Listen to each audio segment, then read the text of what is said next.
अस्सलाम वालेकुम सर। वालेकुम सलाम। सर क्या नाम है आपका? उमर। उमर साहब कहाँ से आए हैं और क्यों आए हैं? मैं ओवरसीज़ हूँ, मैं कनाडा से आया हूँ। कनाडा से। रीज़न? नंबर वन रीज़न तो यही है कि इमरान खान साहब को सपोर्ट करना है और जो उनकी नज़रियात हैं इस मुल्क के बारे में उनको बैकअप करने। क्या आपकी इमरान खान साहब से अभी तक मुलाकात हुई? नहीं, अभी तक मुलाकात नहीं हुई। क्या कोई चांस है? इंशाल्लाह जब वो अल्लाह ताला ने लिखा है इंशाल्लाह ताला आप मुलाकात होगी। कब तक वेट करेंगे उनसे मुलाकात का?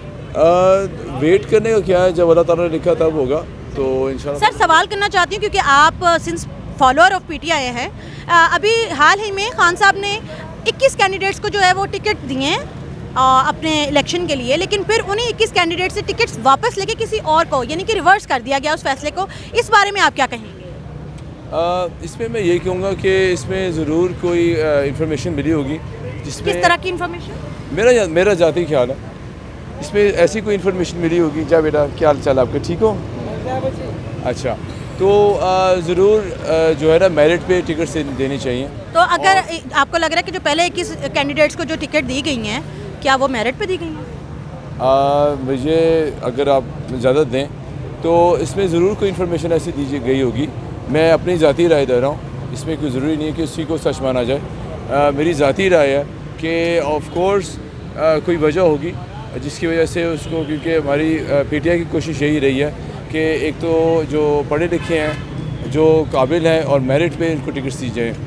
इंसान से गलती कोई हो सकती है, क्या पता कोई ऐसी इन्फॉर्मेशन उनको बचाई गई हो या वो उनके पास हो जिसमें उनको बाद में रियलाइज़ हुआ वो कि इसमें हो सकता है वो पार्टी के लिए और हमारी पार्टी के फ्यूचर के लिए और मुल्क की फ्यूचर के लिए वो लोग नामुनासिब हों। तो अगर यहाँ पे एहतमाल था या कहीं लग रहा था कि खान साहब की जो चॉइस है या कैंडिडेट्स हैं वो किसी तरीके से हमारे लिए जो है वो फ़ायदेमंद साबित नहीं हो सकते, तो फिर शुरू ही में क्यों काउंसलिंग या कंसल्टेशन जो है वो नहीं की गई अपनी पार्टी के लीडरान के साथ? देखिए, हो सकता है कोई वजूहत हो जिसकी वजह से इनको पूरी इन्फॉर्मेशन ना मिल सकी हो। आपको एज ए फॉलोअर क्या वजह लगती है? आपको लगता है कि वो खान साहब दबाव में ही फैसले कर रही हैं? मेरा नहीं ख्याल वो हमारे खान साहब किसी भी दबाव में आने वाले हैं। जब वो पूरी दुनिया से टक्कर ले सकते हैं तो ये तो अपनी पार्टी के लोग हैं। जब वो जो जेहलम से पूरी दुनिया से जो है वो पूरी तरह खड़े होके एक मर्द मुजाहिद की तरह खड़े होके कह सकते हैं कि इस्लाम जो है और पाकिस्तान जो है वो ऐसे इक़दाम करेगा इंशाअल्लाह ताला कि पाकिस्तान प्रूव करेगा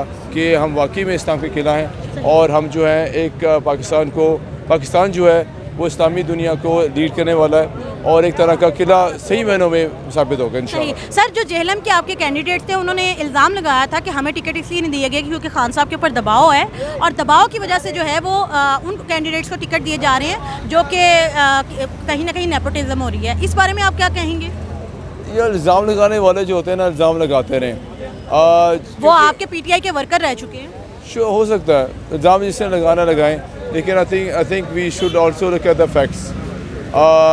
उसमें जो होता है व्हिच फैक्ट? जो भी फैक्ट्स होंगे मुझे तो नहीं मालूम, मैं because I am not an insider.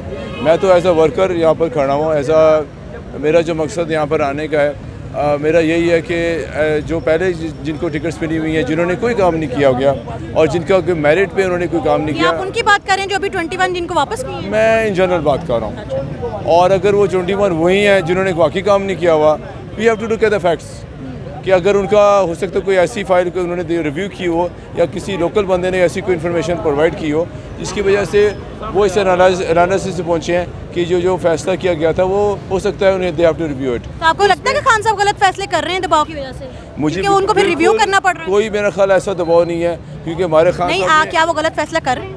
मेरा नहीं ख्याल कि कभी ऐसा गलत फैसला करेंगे। तो अगर वो फैसला ठीक था तो उसे बदला क्यों? मुझे अभी आप कंप्लीट करने नहीं दे रहे। सर, सवाल इसलिए क्योंकि आपके जो स्टेटमेंट आती है उसी से सवाल निकलता है। चलें ठीक है, मुझे अपनी स्टेटमेंट पूरी करने दीजिए बराए मेहरबानी। तो बात यह है कि अगर आप ये कहेंगे कि खान साहब जो हैं वो किसी दबाव में आएंगे, इंशाल्लाह वो किसी भी दबाव में कभी नहीं आए।